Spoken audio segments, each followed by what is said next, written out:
오늘은 고난의 시작이라는 제목을 가지고 함께 우리 마가복음 14장의 말씀을 나누도록 하겠습니다. 마가복음 14장은 그리스도의 고난의 시작을 구체적으로 그리고 길게 다루고 있습니다.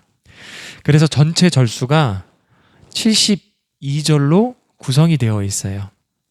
1절 시작부터 대제사장과 서기관은 예수님을 어떻게 죽일 것인가 의논하는 이야기로부터 출발하고 있습니다. 그러나 잠깐 베다니 문둥병 시몬의 집에서 예수님은 식사 교제를 합니다. 식사 교제를 하는 가운데 나사로의 동생 누이 마리아가 나드기름이 담겨져 있는 향유 옥합을 가지고 옵니다. 그것을 깨뜨려 예수님께 붓습니다. 그러나 제자들은 그 모습을 보면서 가룟 유다를 중심으로 해서 그 마리아에게 책망을 합니다. 그러나 반대로 예수님은 책망하지 않고 오히려 칭찬하며 마리아가 한 행동이 좋은 일이다라고 그렇게 말씀하십니다. 그리고 나서 6월절 식사를 제자들 둘을 보내어 성내로 보내어 준비했던 그곳에 가서 6월절 식사를 합니다. 그리고 식사를 하는 가운데 예수님께서 충격적인 발언을 하시는 거죠. 이 중에 누가 날 팔 것이다. 그리고 베드로가 나를 배반할 것이라는 예언도 하십니다. 또한 성만찬의 기원이 되는 또한 말씀도 그곳에서 나누십니다. 그렇게 성만찬을 가지고 난 후에 예수님은 제자 몇을 데리고 겟세마네 동산에 올라가서 기도합니다. 기도할 때 예수님은 어떤 것을 기도했느냐? 이 잔을 내게서 옮기시옵소서. 그러나 나의 원대로 마시옵고 아버지의 원대로 하옵소서. 하나님의 뜻을 여전히 구하며 겟세마네 동산 가운데 기도하고 있지만 함께 갔던 제자들은 육신이 너무나도 연약해서 기도하기보다는 졸기에 급급합니다. 그런 그 순간 가룟 유다에 의해서 예수님이 어디 있는지 알고 있었던 예수님을 잡으러 온 무리들은 검과 뭉치를 들고 예수님께 찾아오지요. 그리고 예수님을 잡아갑니다. 예수님은 그리하여 공회 앞에 서시게 되는데 그것을 베드로가 가만히 두고 볼 수 없었어요. 그래서 멀찌감치 예수님을 따라갑니다. 그리고 한 여인이 질문을 하죠. 뭐라고 질문을 합니까? 당신은 예수님께 제자입니까? 예수님의 제자입니까? 그렇게 질문을 했더니 베드로는 예수님의 말씀처럼 닭이 2번 울기 전에 3번 부인을 하게 됩니다. 14장은 제목처럼 예수님의 고난이 시작됩니다. 하지만 그 고난을 예수님은 피하는 것이 아니라 당당히 그 앞에 서서 고난을 받게 됩니다. 대제사장과 서기관들이 예수님을 죽일 것을 회의하고 있어요. 1절, 2절에 보면 이렇게 고백하고 있죠. 이틀이 지나면 유월절과 무교절이라 대제사장들과 서기관들이 예수를 흉계로 잡아 죽일 방도를 구하며 이르되 밀란이 날까 하노니 명절에는 하지 말자 하더라.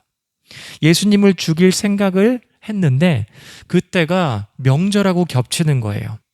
유월절 그리고 그 다음에 이어지는 무교절과 겹치는 거죠. 이스라엘의 3대 절기는요. 한번 따라해 볼까요? 유월절 그리고 맥추절 그리고 마지막으로는 수장절. 이 3대 절기에는 12세가 되면 이스라엘 사람들은 율법의 사람이 됩니다. 그래서 남자 어디 있든지 간에 어느 곳에 흩어져 있든지 간에 예루살렘에 와서 하나님 앞에 제사를 드리는 것이죠. 그렇게 제사를 드리러 6월절이 되면 각처에 흩어져 있는 수많은 유대인들의 남성들이 함께 올라와서 제사를 드립니다. 근데 요세푸스에 의하면 정말 실질적으로 그렇게 많은 인파들이 이동하는 가운데 넘어져 밟혀 3만 명이나 되는 사람이 죽었다고 해요. 그러니 대제사장과 서기관들은 이런 소요가 일어날까 봐 걱정했습니다. 그리고 그 수많은 사람들 중에서 또한 예수님을 따르는 무리들이 있었던 거예요. 그리고 그들 때문에 또 다른 소요가 일어날까 봐 걱정을 했습니다. 대제사장과 서기관들은 예수님을 어떻게든 죽이고 싶었지만 이런 이유 때문에 죽일 수가 없고 그 일을 보류했습니다. 즉 사람들을 두려워하고 그들의 시선을 의식해 판단한 것입니다. 대제사장은요, 성전 일을 도맡아서 하던 사람이에요. 그리고 서기관은 말씀을 맡았고 말씀을 통해서 가르치고 판단했던 그런 사람입니다. 둘의 공통점이 있어요. 어떤 공통점이 있냐면 사람을 의식하기보다는 하나님을 더 많이 의식해야 되는 사람이에요. 그런데 이제는 그들의 눈이 어두워져서 하나님을 의식하기보다는 사람을 의식하는 사람이 되었어요. 자신의 자리를 어떻게 유지하려고 합니다. 그리고 사람들에게만 존경받으려고 합니다. 하나님을 의식하기보다는 사람을 더 의식하는 사람들이 되어버린 거예요.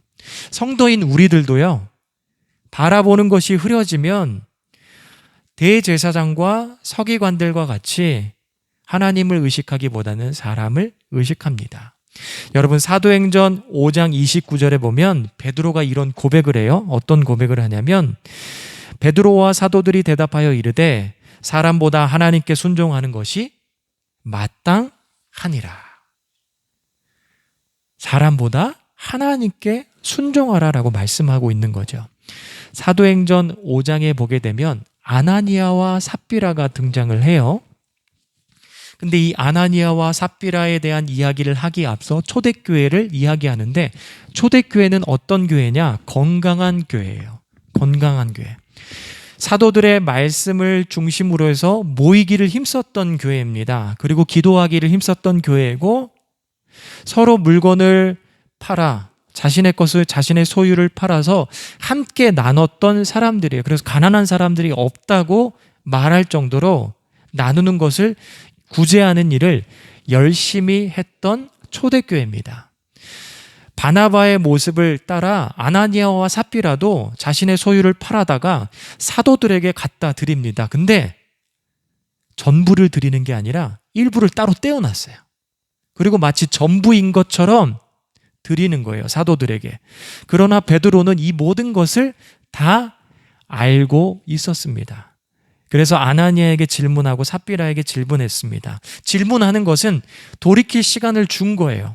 하지만 아나니아와 삽비라는 그 질문 속에서 어떻게 답하죠? 마치 전부인 것 마냥 제가 사도들에게 다 드린 겁니다 라고 거짓을 증거합니다. 그리고 나서 아나니아와 삽비라는 죽게 됩니다. 여러분, 아나니아와 삽비라가 하나님을 의식했다면, 하나님을 더 많이 의식했다면 사도들에게 거짓 증거를 하지 않았을 것이에요. 그런데 그냥 바나바의 모습, 그리고 초대교회의 여러 지도자들의 모습, 그 모습만 따라하고 싶었던 거예요. 사람들의 눈을 의식해서. 근데 정말 하나님 눈을 의식했다라면 그렇게 거짓 증거하지 않았을 것입니다. 저는 요즘 교회를 세우기 위해 옥상에 십자가도 달고 학교 앞 전도를 나가기도 합니다. 그리고 수요 예배 때 사람들은 오지 않지만 그래도 불을 밝히고 있어야 되지 않을까? 그러면서 불을 밝힙니다. 그리고 곧 새벽 예배도 해야겠다라는 생각을 하고 있어요. 그런데 금요 기도회 가운데 기도하는데 지금 내가 하려고 했던 것들에 대해서 한번 천천히 돌아봤어요. 그런데 명분은 교회를 세우겠다라는 명분을 가지고 있지만 근데 나도 모르게 사람들을 더 의식하며 이 모든 것들을 행동하고 있지는 않았나? 라는 생각이 드는 거예요. 그러면서 하나님 앞에 회개하고 기도했었습니다. 여러분, 우리가 사람을 의식하는 것, 마땅히 우리가 이 땅을 디디면서 살고 있기 때문에 사람을 의식할 수밖에 없지만 그럼에도 불구하고 하나님을 더 의식하는 하나님의 자녀, 성도가 되길 원합니다. 10계명은 10가지로 되어 있는데 그것을 우리가 가르칠 때는 1부터 4계명은 하나님에 관한 것, 그리고 5부터 10계명까지는 사람에 관한 것, 가르칠 때 그렇게 두 가지로 구분해서 가르치지만 결국 이것은 하나다라고 이야기를 했어요. 왜? 하나님을 사랑하고 하나님을 섬기는 자가 부모를 공경하기 때문에, 하나님을 잘 믿는 자가 간음하지 않고 도둑질하지 않고 거짓 증거하지 않고 그리고 이웃의 것을 탐하지 않기 때문에 결국 이것은 하나라고 이야기를 합니다. 여러분, 우리가 하나님 눈을 의식하고 나의 삶을 드렸을 때 사람들도 우리의 삶을 인정하기 시작할 거라는 것입니다. 여러분, 사람의 눈을 의식하기보다는 하나님의 눈을 더 의식하는 저와 여러분이 되었으면 좋겠습니다. 예수님은 예루살렘에 입성하신 후에는 낮에는 줄곧 성전에서 활동하십니다. 그리고 저녁이 되면 베다니에 나와 있었습니다. 예수님은 베다니 나병 환자 시몬의 집에서 함께 식사를 하고 있었어요. 그때 나사로의 누이 마리아가 나도, 헬라어로 바꾸게 되면 네르드라는 기름이 담겨져 있는 향유 옥합을 예수님께 가져와서 예수님께 그 향유 옥합을 깨뜨리고 예수님께 붓습니다. 그랬더니 제자들 그리고 특히 가룟 유다에게 책망을 받죠. 왜냐하면 이 나드 기름은 그 당시 노동자 한 사람의 품삯이 한 데나리온인데 이 나드 기름은 그렇게 데나리온으로 환산을 했을 경우 300데나리온이나 된대요. 그러면 300명이라는 사람의 월급을 한꺼번에 줄 수도 있고 한 사람의 1년치 월급이 되기도 한 거예요. 이것을 팔아다가 가난한 사람 도와주면 도와줬지 왜 이것을 한꺼번에 이렇게 다 사용하냐라는 거죠. 그래서 책망을 한 것이에요. 그런데 예수님께서는 마리아의 그 행동을 뭐라고 이야기합니까? 우리 말씀에 보면 예수님은 마리아의 행동에 대해서 6절에 이렇게 표현을 합니다. 예수께서 이르시되 가만두라. 너희가 어찌하여 그를 괴롭게 하느냐? 그가 내게 좋은 일을 하였느니라. 예수님은 마리아의 행동에 대해서 뭐라고 이야기하죠? 좋은 일이다 라고 이야기를 합니다. 그러나 제자들과 가룟 유다는 마리아의 행동을 어떻게 바라봤기 때문에 책망을 하는 것입니까? 옳고 그름의 기준을 가지고 바라본 거예요. 근데 예수님은 옳고 그름의 기준으로 바라본 것이 아니라 그냥 잘했다라는 거예요. 좋은 일이다라는 거예요. 그래서 예수님은 칭찬한 것이죠. 제자들을 향해서 이야기를 합니다. 구제하는 일은 너희들이 언제든지 할 수 있지만 내가 너희들과 함께 할 시간이 머지않아. 얼마 남지 않았어. 그리고 그것 때문에 마리아가 지금 이렇게 향유 옥합을 드리는 것이야 라고 이야기를 하는 것이죠. 제자들은 마리아의 행동을 옳고 그름으로 판단했어요. 그러나 예수님은 그렇게 판단하지 않습니다. 여러분, 우리가 살면서 많은 부분 어떤 기준을 갖고 옳고 그름을 판단의 행동을 합니다. 그런데 때로는 옳고 그름으로 판단할 수 없는 일들이 참 많아요. 예를 들어서 화재 현장 속에 출동한 소방대원. 한 사람이 거기 있으면 그 사람만 구하면 되겠지만 한 사람 이상, 2명 이상이 되면 어떻게 됩니까? 누구부터 구해야 돼요? 그리고 누구를 구했다고 쳐요. 그게 옳고 그름으로 판단할 수 있겠습니까? 소방대원들은 항상 마음속에 머릿속에 그 생각을 한다고 합니다. 서로가 그렇게 우스갯소리로 질문을 해요. 만약에 물속에 자녀들이 빠지고 내 사랑하는 아내가 빠졌을 때 너는 누구부터 구하냐? 그랬을 때 소방대원들은 동일한 대답을 하는데 뭐라고 이야기하냐면 가까운 사람부터 구합니다. 여러분, 가까운 사람이 누가 됐든지 간에 그것을 그렇게 구했을 때 옳고 그름으로 판단할 수 있냐고요? 판단할 수 없어요. 그냥 구한 일이 잘하고 좋은 일이 되는 것이에요. 여러분, 이와 같이 옳고 그름으로 마리아의 행동을 판단하지 않으셨어요. 마리아의 행동을 좋은 일로 예수님은 칭찬하는 거죠. 이 당시 여인들은 나중을 위해 나드의 기름을 한 방울씩 사서 병에다 모아두는 습관을 가지고 있었어요. 마치 우리가 미래를 준비하는 것처럼, 미래를 준비하며 저축하는 것처럼 그렇게 돈이 있을 때마다 한 방울씩, 이 귀한 거니까 나드 기름에 한 방울씩 이렇게 사가지고 그거를 병에다가 담아두는 거예요. 그래서 나중에는 시집 갈 때 이것을 쓰든가 아니면은 집안에 어려운 일이 닥쳤을 때 사용하기 위해서 모았다고 합니다. 마리아가 무슨 과정에, 그리고 어떻게 이것을 모았는지 우리가 정확하게 알 수는 없지만 분명한 것은 정성을 담아서 이 기름을 모았다라는 것이에요. 그런데 마리아가 어디서 무슨 얘기를 듣고 어떻게 예감했는지 모르겠지만 예수님께서 곧 우리 곁을 떠날 것을 예감하고 있었어요. 근데 마리아에게 있어서 예수님은 어떤 분이었냐면, 우리 누가복음 10장에도 보게 되면 예수님께서 베다니를 지나갈 때 나사로와 마르다와 마리아가 있는 집에 가서 식사의 교제를 나누는 장면들이 등장을 해요. 줄곧 그렇게 함께 교제를 했었던 것 같아요. 근데 마르다는 주방에서 열심히 한 20명 가까이 되는 사람들의 식사를 준비하기 위해서 혼자 열심히 준비하고 있었어요.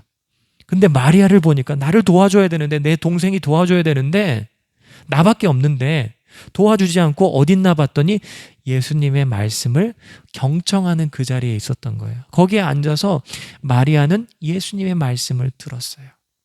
듣다 보니까 언니를 도와줘야 되는 것조차도 까먹게 되는 거예요.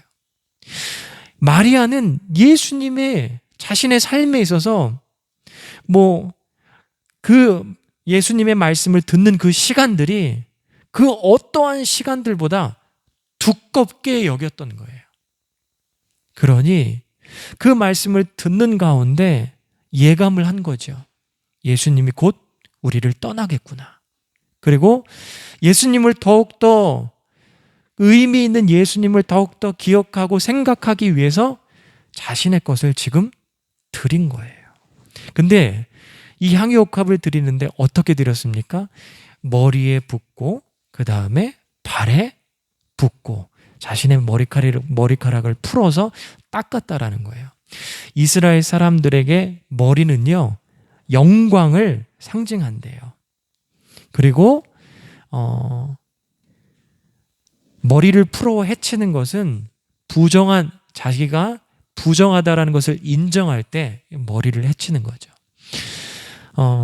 마리아가 몸으로 했던 것들은 예수님 앞에서의 신앙 고백이에요.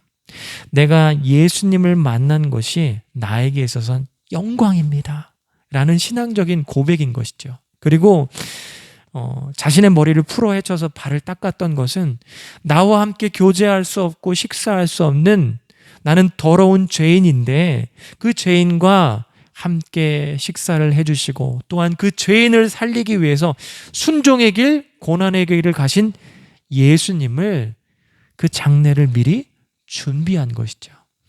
여러분, 마리아가 그렇게 했던 행동들은 옳고 그름으로 판단할 수 있는 일이 아닌 것입니다. 그냥 예수님 보시기에 좋은 일인 거예요. 그리고 그 좋은 일, 그런 고백 가운데 했다라는 거죠. 여러분, 우리도 마리아가 몸으로 신앙 고백했던 것처럼 우리의 삶을 들여 주님을 더욱더 고백하는 고난주간이 되었으면 좋겠습니다. 제가 주중에 원로 목사님의 고백이 담겨져 있는 영상을 하나 보게 됩니다.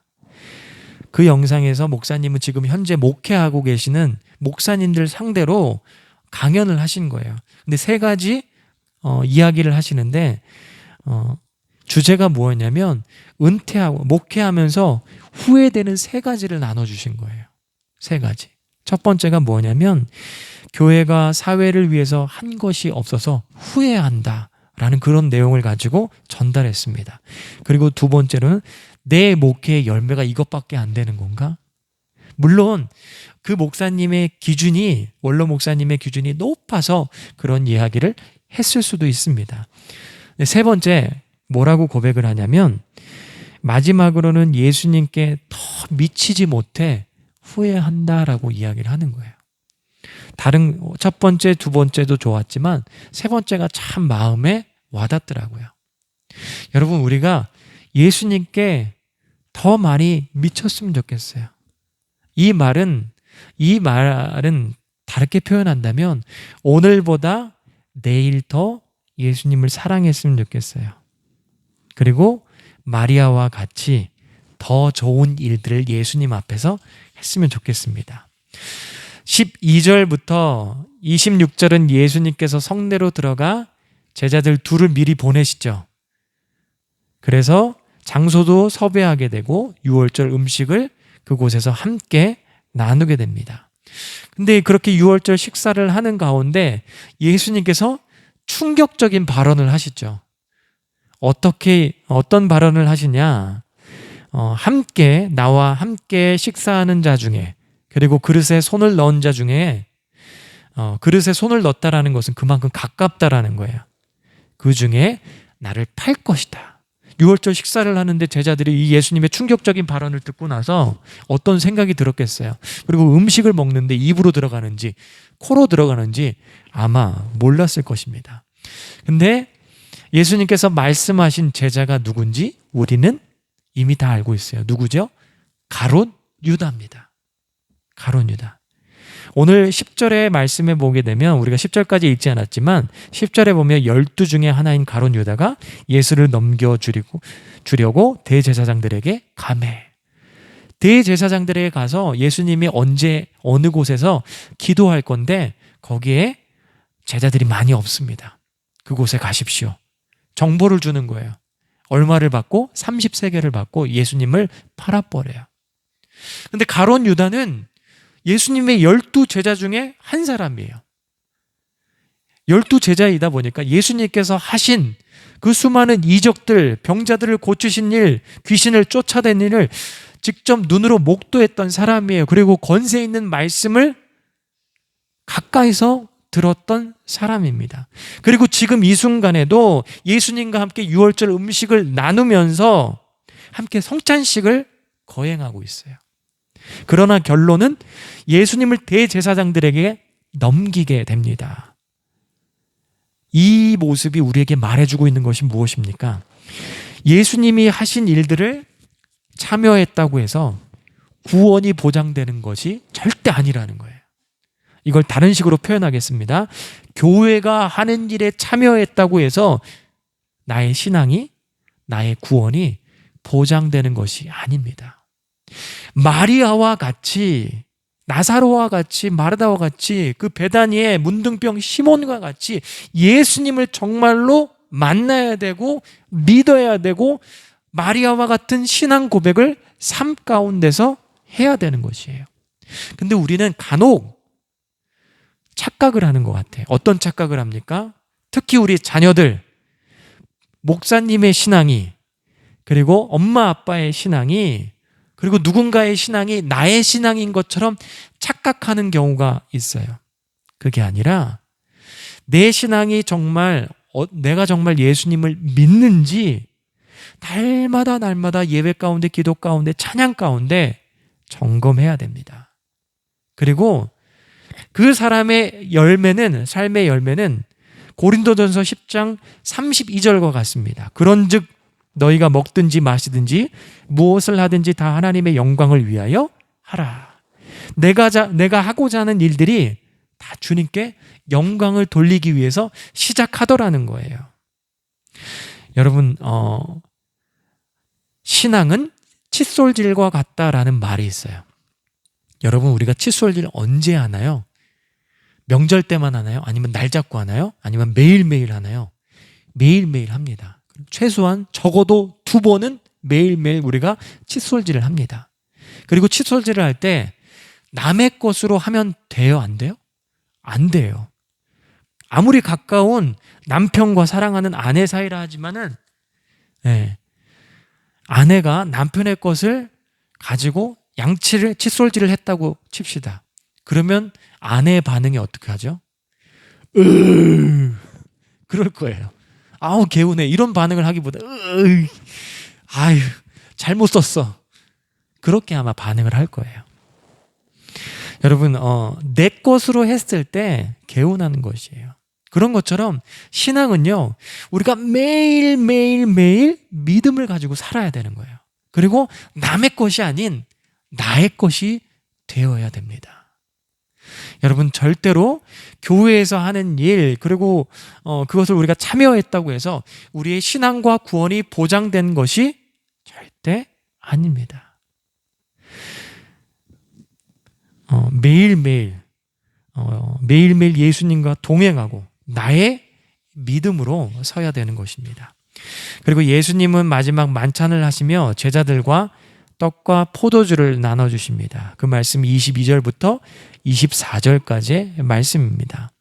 그리고 이 말씀을 근거 삼아 오늘날 많은 교회들이 성찬식을 이렇게 합니다. 떡과 포도주를 가지고, 아니면 빵과 음료를 가지고 성찬식을 거행을 하죠. 형식은 조금씩 다를 수가 있어요. 그러나 예수님께서 오늘 마가복음 14장의 말씀처럼 이 정신을 가지고 동일한 정신 가운데 성찬식을 거행합니다. 예수님께서 22절에 이렇게 고백합니다. 받으라, 이것은 내 몸이니라. 떡을 나눠주시면서 이것은 내 몸이라 기억하라는 거예요. 예수님은 우리의 생명의 떡이십니다. 왜요? 우리를 살리기 위해서, 우리에게 더 나은 삶을 허락하기 위해서 자신의 몸을 내어주신 것이에요. 우리를 위해서 십자가에 내어주셨습니다. 그것으로 인해서 우리가 살게 되고, 아까도 기도하는 가운데 제가 그런 고백을 했어요. 우리가 그 일로 인해서 예수 그리스도의 양자가 된 것이에요. 전에는 죄의 노예예요. 이거 해라 저거 해라, 그것에 순종하는 것처럼 그런 모습이었다면 이제는 이거 해라 저거 해라 그런 모습이 아니라 예수님과 하나님과 성령님과 소통하고 대화하는 것이에요. 그래서 죄에 대해서는 죽고 의에 대해서는 적극적인 삶이 되어지는 것이죠. 그리고 또 하나 무엇을 이야기합니까? 예수님께서는